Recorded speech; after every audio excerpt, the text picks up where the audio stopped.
Siku ya leo tunaongelea ukweli kuhusu Christmas. Ni kati ya vitu ambavyo watu wamekuwa wakiuliza maswali sana, wakihitaji kujua kwamba hivi Christmas ni kitu ambacho kipo kwenye Biblia au kimetoka wapi. Kwa muda mrefu nimekuwa nikigusia katika baadhi ya masomo, lakini ilikuwa sijaenda kwa undani sana kuhusu sikukuu hii. Wengi waliposikia yale masomo ambayo nimegusia kidogo kuhusu sherehe ya Christmas na sherehe ya Pasaka, basi nikapata message nyingi sana zikiniomba kwamba ikiwezekana niweze kutengeneza somo la peke yake ambalo linahusiana na swala la Christmas kwa ujumla. Kama tujuavyo, Christmas ni sherehe ambayo ina nguvu sana duniani kati ya Wakristo na wasio Wakristo pia. Na kizazi chetu hasa cha watoto wanaokuwa vijana wanaendelea kuaminishwa ya kwamba Yesu alizaliwa tarehe 24 usiku wa kuamkia tarehe 25. Kwa hiyo sherehe hii inafanyika sana katika wakati kama huu ambao nimeutaja, mwezi wa 12 kila mwaka. Lakini je, Biblia inasema nini kuhusiana na swala hili? Unapoichunguza Biblia vizuri, utakuja kugundua ya kwamba hakuna ushahidi wowote wa kimaandiko ambao unatuonyesha kwamba Yesu amezaliwa tarehe gani. Lakini inawezekana ya kwamba kuna baadhi ya vitu ambavyo huenda vimeangaliwa katika Biblia au katika historia ambavyo vimezalisha tarehe 25 mwezi wa 12 kuwa ni sikukuu ya Christmas au kuzaliwa Yesu Kristo. Katika somo la leo nitaangalia maeneo muhimu sana ya kihistoria.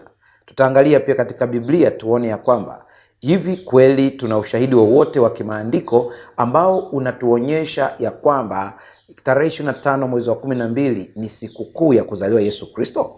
Niliwahi kusikia mtu mmoja akisema ya kwamba hii sherehe ilichukuliwa katika Biblia, ambako tarehe 25 mwezi wa 12 kuna mfalme aliachiwa kuwa na uhuru wake ule ukasherekewa, watu wakadhani ya kwamba ndio sherehe yenyewe iliyochukuliwa ikawekwa kuwa ya Yesu.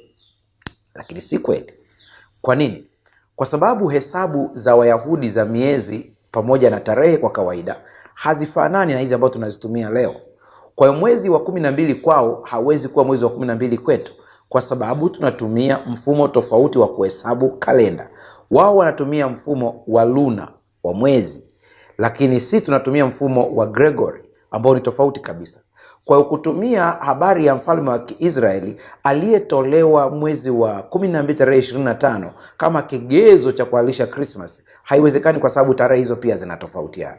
Lakini sehemu ya pili ambao wengi wana challenge Christmas, wanatumia kile kigezo cha malaika Gabrieli ambaye alimtokea Mariamu akimwambia kwamba ule ulikuwa ni mwezi wa 6 kwake yule ambaye alikuwa hawezi kupata mtoto, yani Elizabeth.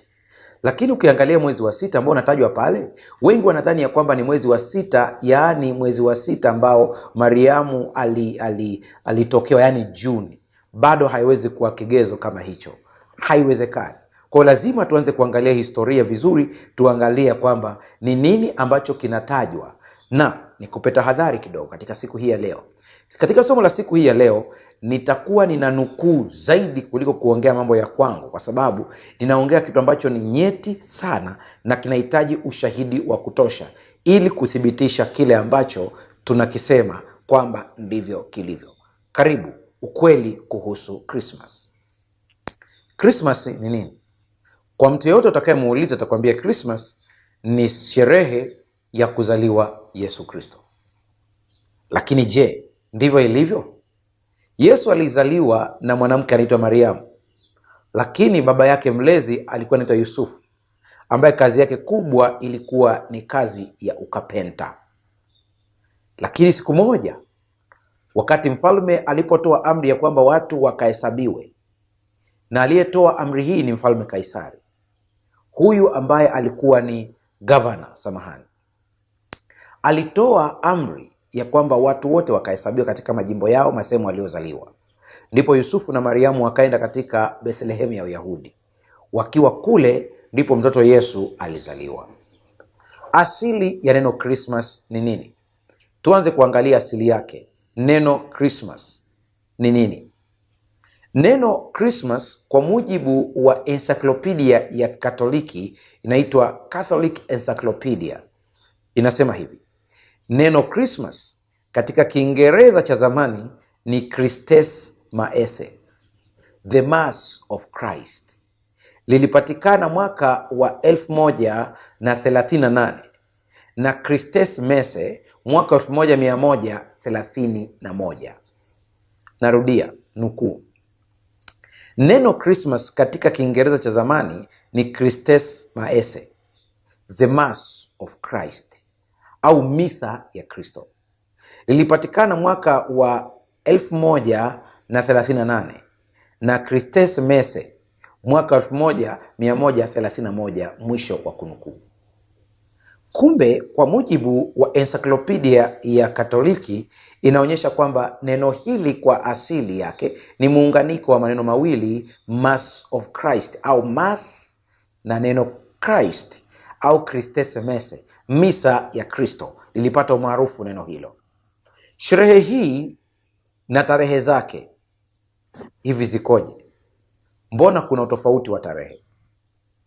Utaniuliza mchungaji, kwani kuna tofauti wa tarehe katika swala la Christmas? Ndio.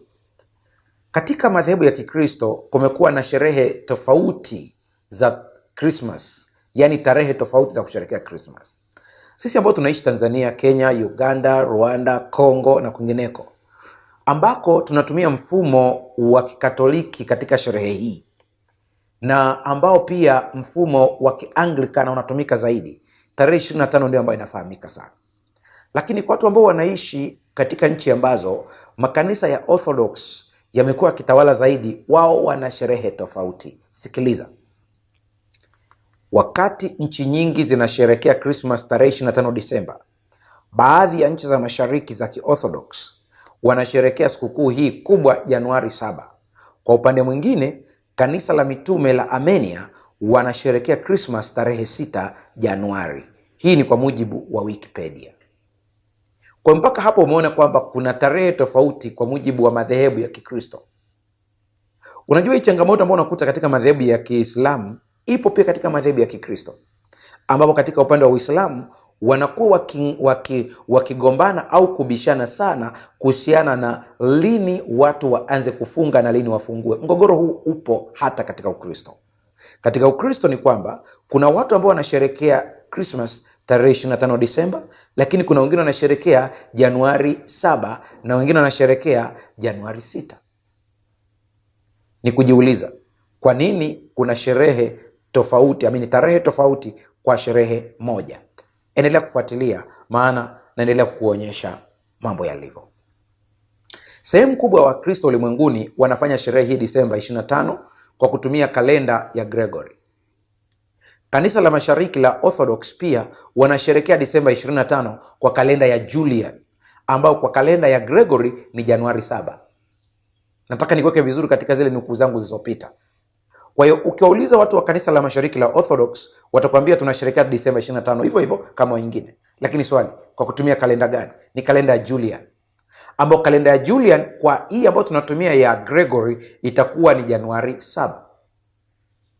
Kanisa la Waarmenia wao wanasherehekea Januari 6, wakidai kwamba ilibadilishwa kwenda Disemba 25 mwishoni mwa karne ya 4. Ndio mgogoro ulioko hapa.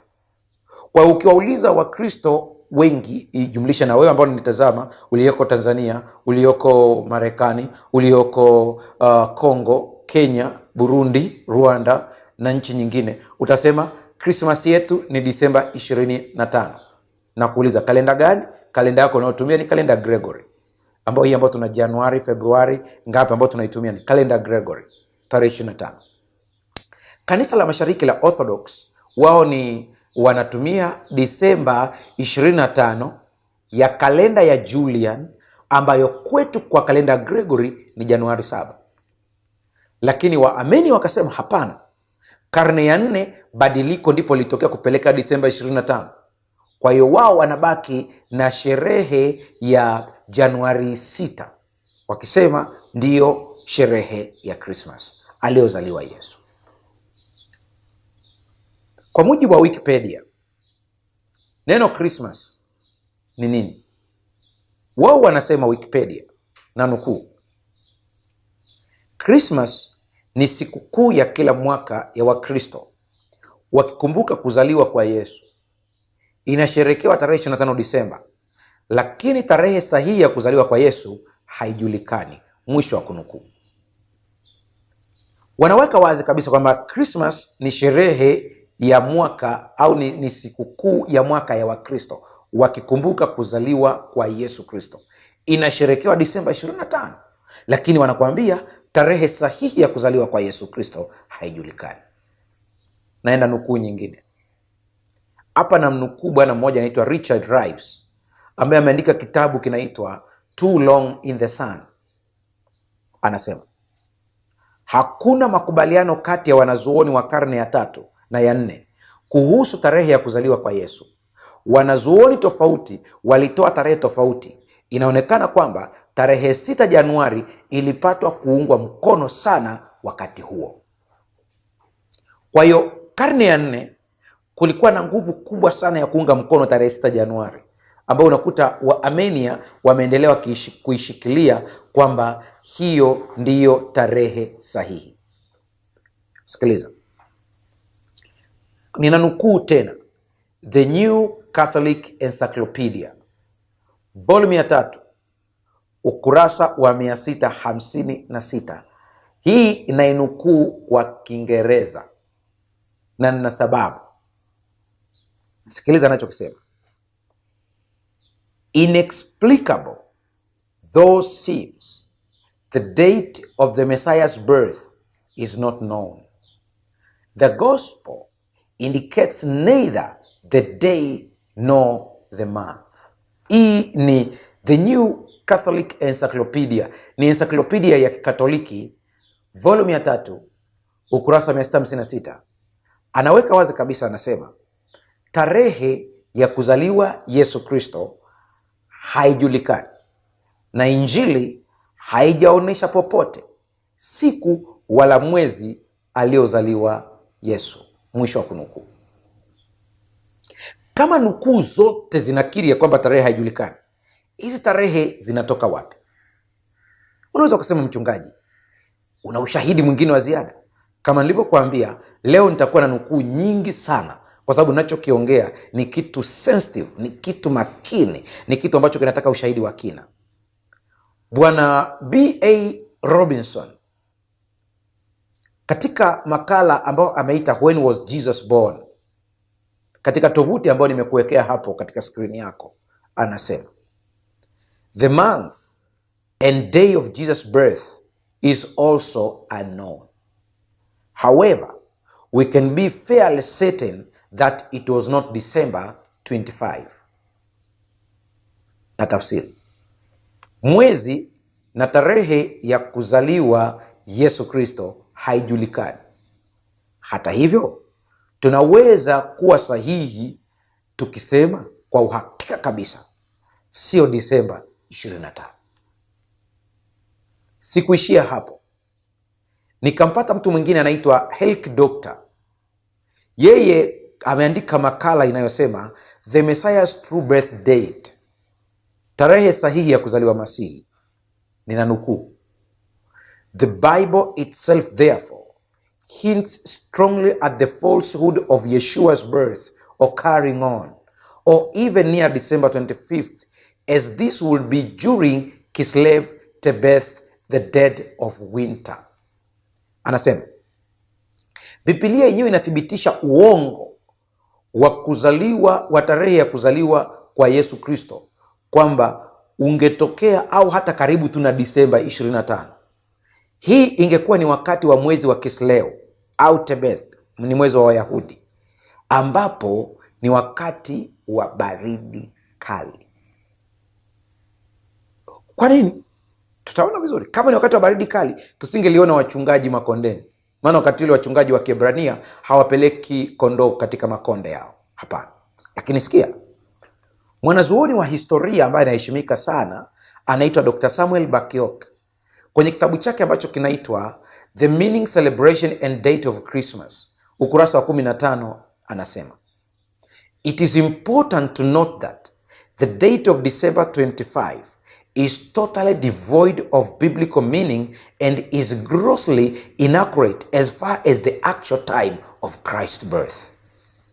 Ni muhimu kulitazama hili ya kwamba tarehe 25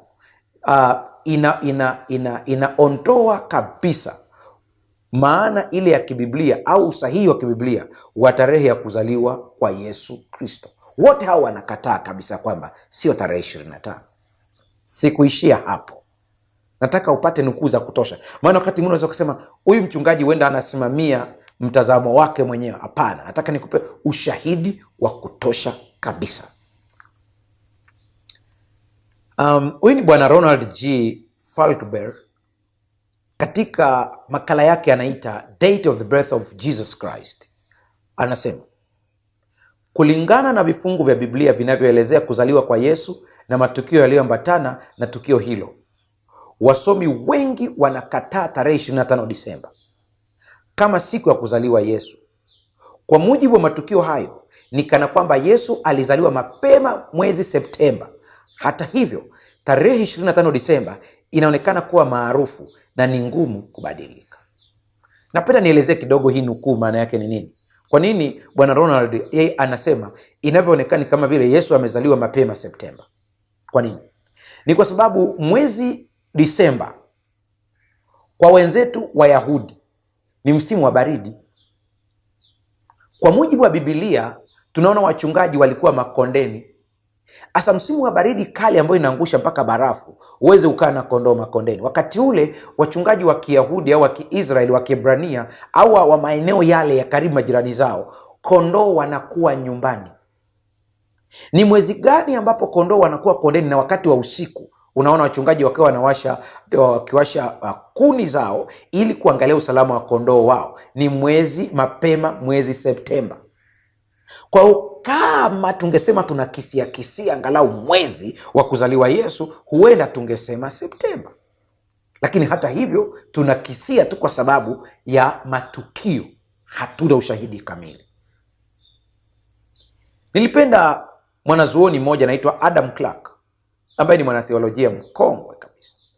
Kwenye komentari yake au niite labda kamusi au niiteje katika lugha ya kwetu ya Kiswahili vizuri, lakini ni commentary, ni sherehe, anasherehesha maandiko ya Biblia. Sasa katika commentary yake ya volume number 5 ukurasa wa 370 ninanukuu, and as these shepherds had not yet brought home their flocks when Christ was born in Bethlehem, it is a presumptive argument that October had not yet commenced, and that consequently our Lord was not born on the 25th of December, when no flocks were out in the fields, nor could he have been born later than September, as the flocks were still in the fields by night.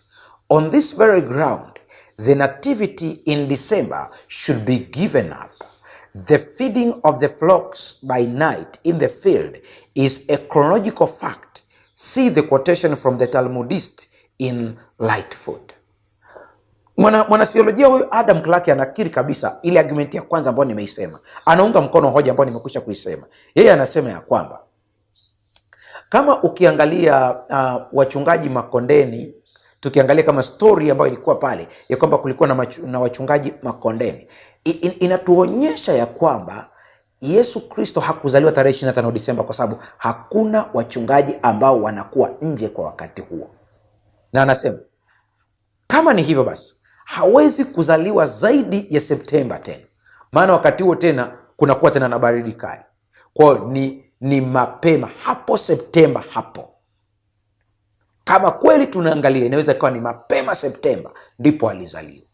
Kumbuka nimesema hii Septemba tunaiweka kwa sababu tu ya matukio yaliyotokea, hasa hoja ya wachungaji makondeni, lakini Disemba 25 haina mashiko kabisa. Sikia, katika encyclopedia nyingine inaitwa Encyclopedia of Religious Knowledge, ukurasa wa 47 na nukuu kuhusu kanisa la awali, there is no historical evidence that our Savior birthday was celebrated during the apostolic or early post-apostolic times. Maana unaweza ukasema kwamba mchungaji, inawezekana labda mitume wa Yesu Kristo walisherekea mwezi gani wa kuzaliwa kwa Yesu Kristo? Encyclopedia ya dini inasema hivi: there is no historical evidence that our Savior birthday was celebrated during the apostolic or early post-apostolic times. Hakuna ushahidi wa kihistoria ya kwamba tarehe ya kuzaliwa Mwokozi wetu ilisherekewa wakati wa mitume au baada ya mitume. Hakuna kitu kama hicho. Kwa hiyo usije ukasema kwamba kulikuwa na sherehe yote labda ilifanyika ya Christmas wakati wa mitume wa Yesu Kristo, akina Petro, akina Yakobo, akina Yohana. Haikuwepo. Dr. Samuel Bakio kwenye kitabu chake cha The Meaning, Celebration and Date of Christmas, ukurasa wa 7, na mnukuu: there are no indications that during the first 2 centuries the early church ever celebrated Christ's birth. The event that was widely celebrated was the death and resurrection of Jesus at the annual Passover. Na tafsiri anasema hakuna ushahidi wowote katika karne 2 za kwanza kwamba kanisa la awali lilisherekea sherehe ya kuzaliwa Yesu Kristo. Matukio ambayo yalikuwa na sherehe kwa wakati huo ilikuwa ni kifo na ufufuo wa Yesu Kristo ambao ulisherekewa kila mwaka wakati wa Pasaka. Sasa sitaki kuongelea leo Pasaka kwa sababu nina somo lingine litakuja mbele kuhusiana na Pasaka, na huenda nitalitoa mwezi wa 3 kabla ya Pasaka. Japo leo katika somo la leo nitagusia tu kidogo huenda, lakini mwezi wa 3 hapo Mungu akituweka hai, basi tutalirusha hilo somo. Lakini mwanahistoria Bakioke, Dr. Samuel Bakioke anasema hakuna ushahidi wowote, hakuna, kwamba karne 2 za kwanza za Ukristo hata kulikuwa na sherehe ya Christmas. Haipo. Sasa sikia, hii kanisukuma kuendelea kutafuta vizuri haya mambo yalitoka wapi. Nimependa sana Catholic Encyclopedia ya Katoliki. Inatupatia kitu fulani ambacho ni ushahidi wa kutosha juu ya tarehe 25 Disemba ilikotoka.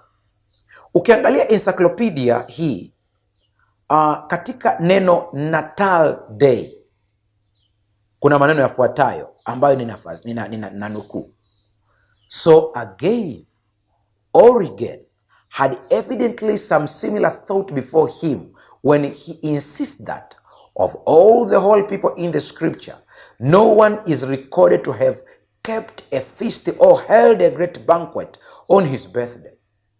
It is only sinners like Pharaoh and Herod who make great rejoicings over the day on which they were born into this world below. Kwa lugha nyingine, Origen anasema ana wazo na ambalo linafanana na kusisitiza ya kwamba ukiangalia katika Biblia yote hutakuta watu watakatifu wowote ambao waliwahi kufanya sherehe za kuzaliwa. Anasema ilionekana tu watu wa dhambi kama Farao na Herode ndio waliokuwa wanafanya sherehe za kuzaliwa kwao. Sasa unisikia hapa, usije ukasema mchungaji, una maana kwamba tukifanya sherehe za kuzaliwa kwa watoto wetu ni dhambi? La. Ila inavyoonekana zamani Wakristo walikuwa hawafanyi sherehe za kuzaliwa. Kwa nini? Kwa sababu zilikuwa zinafanywa na wapagani. Kwa hiyo Wakristo hawakutaka kufanana na wapagani kabisa. Sasa sikia, kwenye kitabu ambacho kinaitwa The American Book of Days, George W. Douglas kwenye ukurasa wa 658 anasema the day Christmas was not one of the early feasts of the Christian church. In fact, the observance of birthdays was condemned as a heathen custom repugnant to Christians. Anasema siku ya Christmas haikuwahi kusherekewa na Wakristo wa zamani. Anasema hata hivyo, kiukweli kusherekea siku za kuzaliwa ilikuwa imekatazwa kabisa, kwa sababu ilionekana kama mambo ya kipagani tamaduni za kipagani zinazoingizwa katika Ukristo. Kumbe Wakristo wa zamani walikuwa na umakini mkubwa sana wa kuingiza upagani ndani ya Ukristo, lakini baada ya hapo uoga uliondoka, watu wakafanya vitu vingine. Sasa swali linakuja, hii Disemba 25 ilitoka wapi? Kama katika historia tunaona inakataliwa, haikuwepo. Kama tunaona katika Biblia hakuna ushahidi wowote, wanahistoria wote wa Kikristo wanasema hawakuwahi kuona ikisherekea wakati wowote. Swali linakuja, imetoka wapi? Ndipo nataka tuanze kuidadavua vizuri. Sasa tuanze kuona chanzo chake. Turudi katika nukuu za vitabu vyetu vinavyoheshimiwa katika historia ya Wakristo na wanahistoria kwa ujumla. Kitabu kinaitwa Encyclopedia Americana, toleo la mwaka 1944. Neno Christmas, nina nukuu: A feast was established in memory of this event, Christ's birth, in the 4th century. In the 5th century, the Western Church ordered it to be celebrated forever on the day of the old Roman feast of the birth of Saul, as no certain knowledge of the day of Christ's birth existed. Sikiliza, anasema neno Christmas ni sikukuu ya kukumbuka kuzaliwa kwa Yesu Kristo mnamo karne ya 4. Katika karne ya 5, kanisa la magharibi lilitoa amri ya kwamba, au maelekezo ya kwamba, isherekewe sherehe hii milele au siku zote, ikiwa inachukua sehemu ya sikukuu ya Warumi ya kuzaliwa kwa jua, na kwa kuwa hapakuwa na ushahidi wa tarehe gani Yesu alizaliwa.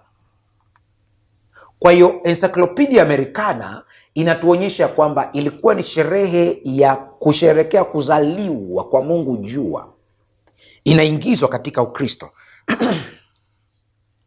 Sikiliza. Naangalia tena encyclopedia nyingine sana tena, The World Book Encyclopedia. Nakumbuka mimi hii nimeitumia wakati nasoma sekondari, nikiwa form 1, form 2 tulikuwa tunasoma sana The World Book Encyclopedia. Hapa nasoma toleo la mwaka 1962, ukurasa wa 416. Kama ukipata, nenda tu kwenye maktaba yoyote kwa mlioko Tanzania, maktaba za mikoani, wapi, utapata is the World Book Encyclopedia. Nenda kaangalia neno Christmas, utakuta maneno haya. In 354 AD, Bishop Liberius of Rome ordered the people to celebrate on December 25. He probably chose this date because the people of Rome already observed it as the feast of Saturn, celebrating the birth of the sun. Christian honored Christ instead of Saturn, the light of the world. Sikiliza. Mwaka wa 354, Askofu Liberius wa Roma alitoa maelekezo ya kwamba watu washerekee tarehe 25 Disemba, na kuna uwezekano mkubwa alichagua tarehe hii kwa sababu tayari Warumi walikuwa wanaitumia kusherekea mungu wao, sherehe ya mungu Saturn, wakiwa wanasherekea kuzaliwa kwa jua, ambako kwao walimuita mwanga wa ulimwengu. Majibu yanaanza kupatikana sasa. Kwa hizi nukuu, majibu yanaanza kupatikana. Kumbe tarehe 25 Disemba ni tarehe ya kuzaliwa miungu ya Kirumi. Tutaona na miungu ya Kibabeli. Kuna miungu mingi sana tarehe hii walikuwa wanasherehekea sherehe ya kuzaliwa. Ninaendelea, sijamaliza kunukuu. Nilimwona mtu mwingine ambaye nilipenda sana maelezo yake, anaitwa Robert J. Myers. Kwenye kitabu chake ambacho kinaitwa The Complete Book of American Holidays, katika kichwa kadogo kanaitwa Celebrations, na nukuu. Nataka sasa hapo twende vizuri mtazamaji, hatua kwa hatua, ili uanze kuona jinsi ambavyo ukweli huu ulivyo wazi kabisa, lakini hausemwi. Sikia. Prior to the celebration of Christmas, December 25 in the Roman world was Natalis Solis Invicti. Kabla ya sherehe ya Christmas ya tarehe 25 Disemba, hii tarehe 25 Disemba ilikuwa inasherehekewa katika ulimwengu wa Kirumi kama Natalis Solis Invicti, ndio ilikuwa jina lake, siku ya kuzaliwa jua lisiloshindwa. Sherehe hii ilikuwa inasherekewa mara tu baada ya msimu wa baridi katika kalenda ya Julian, ambapo ilikuwa ni sherehe ya kumheshimu Mungu jua, kwa jina lingine Mithras. Neno Mithras naomba uweze kulizingatia sana, kwa sababu huko tunakoenda tutalichambua vizuri, tuone majina haya yanavyofanana. Neno Mithras nataka likae kwenye akili yako, lakini kwa kifupi mpaka hapo tulipo, Disemba 25 kwa mujibu wa nukuu nilizoziona hapa, ambazo na wewe tumekuonyesha katika skrini yako, ni sherehe ya kuzaliwa Mungu jua au Mithras. Ina jina la Natalis Solis Invicti. Ni sherehe ya kuzaliwa pia Mungu Saturn. Ni sherehe ya miungu wengi sana ambao inaaminika wamezaliwa tarehe hizo. Sijamaliza kunukuu. Bwana mmoja ambaye ni Dr. C. George Boere, ambaye pia ni katika wasomi wa falsafa ambao wanaheshimika sana, katika makala ambayo ameita The Philosophies and the Legends of the Roman Empire, katika tovuti ambayo nimekupatia hapo, utaitazama vizuri, anasema, nami na nukuu: In the Roman Empire, Mithra became associated with the sun and was referred to as the Sol Invictus, or unconquerable sun. The first day of the week, Sunday, was devoted to prayer to him. Mithraism became the official religion of Rome for some 300 years. The early Christian church later adopted Sunday as their holy day and December 25th as the birthday of Jesus. Usinihukumu hapa, mimi nimenukuu tu. Nimemnukuu Dr. C. George kwenye makala yake anaita The Philosophies and the Legends of the Roman Empire. Anasema, narudia tena kunukuu kwa Kiingereza: In the Roman Empire, Mithra became associated with the sun and was referred to as the Sol Invictus, or unconquerable sun. The first day of the week, Sunday, was devoted to prayer to him. Mithraism became the official religion of Rome for some 300 years. The early Christian church later adopted Sunday as their holiday and December 25th as the birthday of Jesus. Anasema, katika himaya ya Warumi, Mithra ambaye alihusianishwa na jua alitajwa kama Sol Invictus, au jua lisiloshindwa. Siku ya kwanza ya wiki, yani Sunday, kwetu Kiswahili ni Jumapili. Sunday ni maneno mawili, Sunday siku ya jua, iliwekwa maalum kwa kumuomba yeye, ibada kwake. Na dini ya Mithra ilikuwa ndiyo dini rasmi katika serikali ya Kirumi kwa muda wa miaka 300. Baadaye Wakristo waliichukua siku ya Jumapili au Sunday kama siku yao takatifu, na tarehe 25 Disemba kama tarehe ya kuzaliwa Yesu Kristo. Kwa umeona kuna sherehe mbili zimeingizwa za kipagani katika Ukristo. Sherehe ya kwanza ni siku ya Jumapili, yani Sunday. Sherehe ya pili ni tarehe 25 Disemba, ikaitwa Christmas. Sherehe mbili za kipagani zikaingizwa kwenye Ukristo. Mpaka leo hakuna mtu hata mmoja ambaye anasherekea tarehe 25 Disemba kama Christmas ambaye anakiri kwa mdomo wake ya kwamba ni upagani. Wengi wanaamini Yesu Kristo alizaliwa tarehe hizi. Sasa sikia, kuna kitabu kimoja ambacho pia ninacho, nilikipenda sana, nimekisoma sana, kinaitwa Babylon Mystery Religion, dini ya siri ya Ubabeli, na nimeikiweka hapo katika picha ili kama unaangalia, una wale ambao mnaweza kukinunua kupitia Amazon, unaweza ukanunua ukakisoma kitabu hiki. Na nukuu ukurasa, samahani sana sikuandika ukurasa hapa, lakini nadhani inaweza ikawa kwenye ukurasa wa 17 hivi kwenye kitabu hiki. Nilipitiwa katika kuandika nikasahau kuandika ukurasa. Lakini katika kichwa kidogo kinachosema Babylon, kwenye kitabu kinachosema Babylon Mystery Religion cha Rolf Woodrow, na nukuu, and not only was Mithra the sun god of Mithraism said to be born at this time of the year, but Osiris, Horus, Hercules, Bacchus, Adonis, Jupiter, Tammuz, and other sun gods were also supposedly born at the what is today called Christmas season, the winter solstice. Anasema si kwamba tu Mithra, mungu jua, katika dini ya Umithra yanasemekana alizaliwa tarehe hizi mwaka kama huu, yani tarehe 25 Disemba, lakini pia Osiris, Horus, Hercules, Bacchus, wote ni miungu hao, Adonis, Jupiter na Tammuz, nao pia na miungu wengine wa jua, miungu jua wengine walizaliwa tarehe hizi.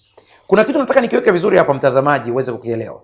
Umeona kuna hii list ya miungu mingi ambayo tumetaja hapa. Mithra, tumetaja Osiris au Osiris, tumetaja Horus, lile jicho moja ambalo mnaliona sana katika watu wa Illuminati na Freemason, ile kule Mystery Horus, na Hercules, na Bacchus, Adonis, Jupiter na Tammuz. Hii miungu wengi ambao nimewataja hapa, utashangaa kwamba wote tarehe inakuwa ni 25 Disemba. Kwa nini? Na wanatokea nchi mbalimbali. Ni kwa sababu dini zote za kipagani, zote, hata ya Wapare, ya Wachaga, ya Wamasai, ya Wanyarwanda, ya Warundi, ya Manyema, kote, iwe Ulaya iwe wapi, asili ya hizi dini ilikuwa ni moja. Ndio maana unakuta kuna vitu vinafanana kote, asili yake ilikuwa ni moja, ilikuwa ni Babel. Kwa sababu binadamu wote walianzia Babel, walianzia Iraq. Hapo ndiko bustani ya Eden ilipokuwepo. Kwa hiyo hapo walipoanzia hapo binadamu, baadaye pakajengwa mnara wa Babel ambao mnafahamu aliyeujenga alikuwa ni Nimrod, mtoto wa Kush, Mwafrika. Na yeye ndiye alikuwa mwanzilishi wa kwanza wa dini za kipagani. Kwa hiyo waliposambaa usoni pa nchi kote, walipoenda walienda na dini yao. Kwa hiyo waliokuja Afrika, Libya, Kush na wapi, walikuja na dini yao ya kipagani. Walioenda upande wa Uarabuni walienda na dini yao za kipagani. Walioenda Ulaya walienda na dini yao ya kipagani. Kwa hiyo unakuta kuna mifanano katika hizi dini zote, kwa sababu chanzo kilikuwa ni kimoja. Ndio maana nikwambia kwamba tarehe 25 alizaliwa Tammuz ni sawa, kwa sababu ndio yule yule anaabudiwa katika majina mbalimbali. Ukienda huku wanamwabudu kama Mithra, ukienda huku wanamwabudu kama Osiris, ukienda huku wanamwabudu kama Horus, ukienda huku wanamwabudu kama Jupiter, pote ni kitu kile kile kimoja.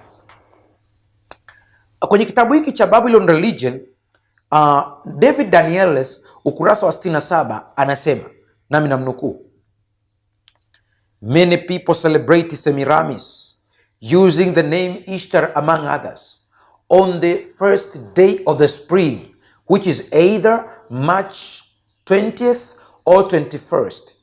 If we count from Easter day, say March 20th, for the length of the average pregnancy, 40 weeks, we come to December 25th, the day celebrated as Tammuz, the sun god's birthday.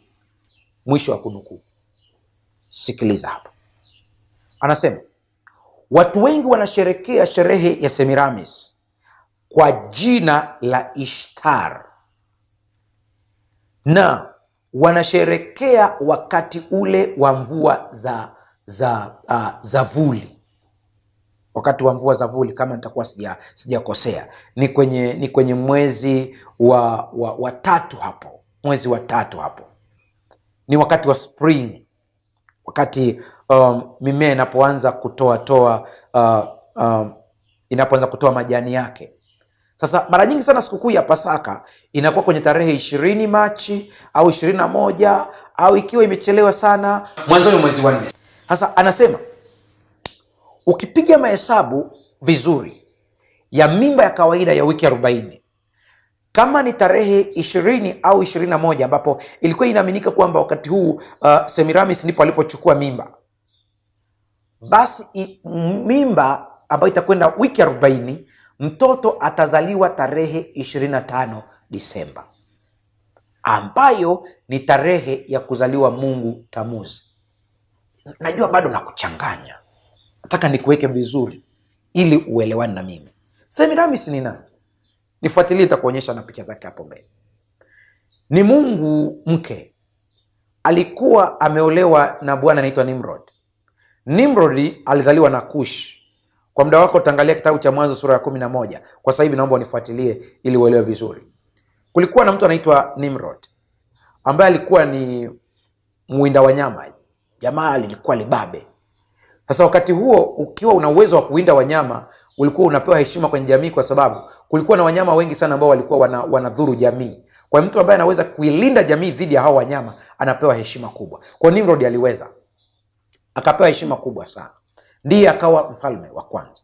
Utawala wake ulianza Babel, kule Shinar, ukaenda Ereku na maeneo mengine. Kwa hiyo alioa mwanamke anaitwa Semiramis.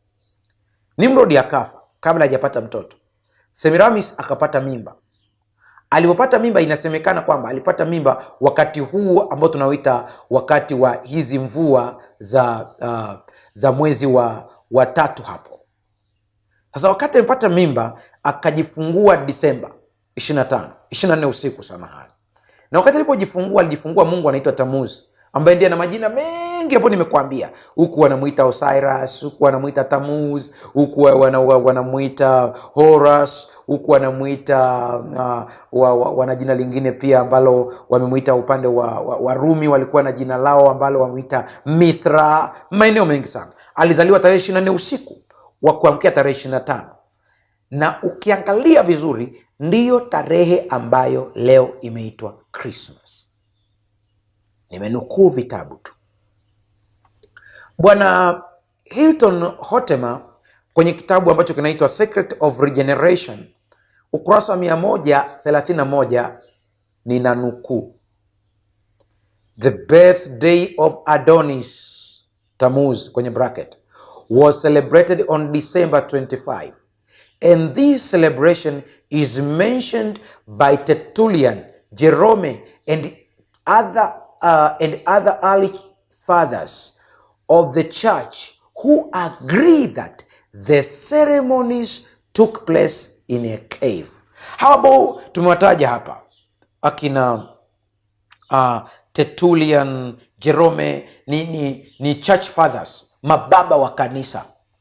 Mababa wa kanisa ni akina nani? Ni wanafunzi wa mitume wa Yesu.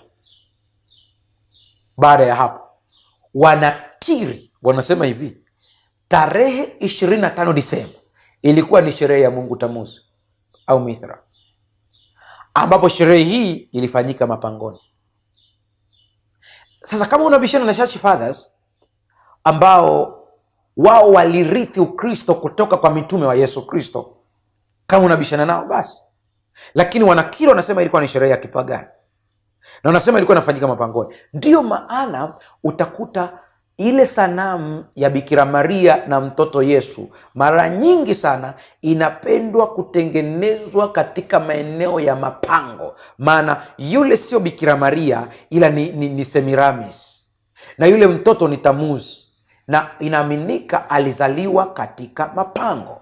Kama unavyoona hiyo picha ambayo nimekuonyesha hapo, nyingi sana hizi picha unaziona nyingi sana za mtoto Yesu ambaye anaitwa mtoto Yesu kweli. Ukiangalia vizuri hapo utagundua ya kwamba ipo katika pango na inaonekana kwamba walienda kumsalimia kwa pangoni, wakati kiukweli hadithi za Biblia zinaonyesha kwamba Yesu alizaliwa katika hori la ng'ombe. Sasa kuna picha mbili utaziona zinatengenezwa sana. Utakuta kuna picha za Yesu amezaliwa katika hori la ng'ombe, lakini kuna nyingine inawekwa katika pango. Yote hii ni kutimiza kusudio la kipagani, na ili ni kuchanganya. Hakuna mtu ambaye anaweza kushtuka kwamba hii picha iko pangoni, kwa sababu tayari akili yako imeona kana kwamba bado ni katika hori la ng'ombe, kwa kuwa umeona wanaweka vikondoo pembeni pale na majani, lakini ni upagani ule ule tu. Picha unayoiona hapo sasa hivi, hiyo sanamu ya Mungu Semiramis na Tamuzi ilikuwepo zamani hata kabla Ukristo hauja kuwepo. Kwa hiyo ikabadilishwa tu ikaingizwa katika Ukristo. Ni upagani unaoendelea. Sikiliza. Collins Encyclopedia nayo ina maneno haya na nukuu: After the triumph of Constantine, the church at Rome assigned December 25 as the date for the celebration of the feast, possibly about AD 320 or 353. By the end of the 4th century, the whole Christian world was celebrating Christmas on that day, with the exception of the Eastern churches, where it was celebrated on the January 6th. The choice of December 25 was probably influenced by the fact that on this day, the Romans celebrated the Mithraic feast of the sun god Natalis Solis Invicti, and that the Saturnalia also came at this time. Mwisho wa kunukuu. Anasema, ni kweli kwamba baada ya ushindi wa Konstantino, kanisa la Rumi lilitoa maelekezo ya kusherekewa tarehe 25 Disemba kama siku ya sherehe. Huenda mwaka wa 320 AD au 353. Anasema mwishoni mwa karne ya 4 ulimwengu wote wa Kikristo ulikuwa unasherekea Christmas tarehe hiyo. Rafiki yangu ambaye umefuatilia vizuri, siku ya leo nimenukuu kuliko siku zote, kwa sababu nilitamani upate ushahidi wa kina. Tarehe ya kuzaliwa Yesu Kristo, hakuna ushahidi wowote katika Biblia ya kwamba ilikuwa ni tarehe 25 Disemba.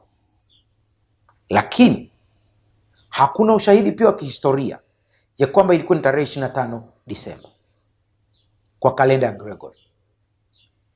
Ila kuna ushahidi wa kutosha kihistoria ya kwamba tarehe 25 Disemba ilikuwa ni sherehe ya kuzaliwa Mungu Tammuz, Mungu Mithra, Mungu Osiris na miungu wengi sana ambao katika mataifa mengi walikuwa wanasherekewa tarehe hii ya kuzaliwa. Na kama ni upagani, hakuna ushahidi katika Biblia, basi msiwadanganye watu ya kwamba Yesu amezaliwa tarehe 25 Disemba, bali waambieni ni sherehe ya kipagani iliyoingizwa katika Ukristo. Mungu akubariki.